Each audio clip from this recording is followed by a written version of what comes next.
এই বইটা মারাত্মক ফেমাস, বাট এই বইয়ের ব্যাপারে এই ফ্যাক্টসগুলো হয়তো খুব কম লোকই জানে। দেখা যাক তুমি গেস করতে পারো কিনা বইটা কি। 1836 থেকে 1837 অবধি এই বইটাকে লেখা হয় অ্যাজ এ কমিক, যেখানে চার্লস ডিকেন্স ছিল রাইটার আর রবার্ট সেময়ার ছিল ইলাস্ট্রেটর। কিন্তু এটার থার্ড পার্ট আসার আগেই রবার্ট সেময়ারের ডেথ হয়ে যায়, আর তারপরে এটাকে চার্লস ডিকেন্স একাই লেখে।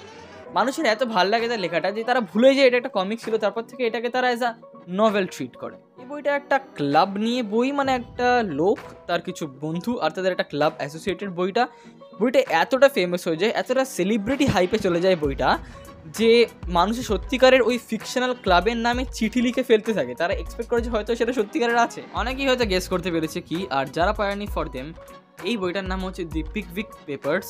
গল্পটার প্লট কিন্তু খুবই সিম্পল।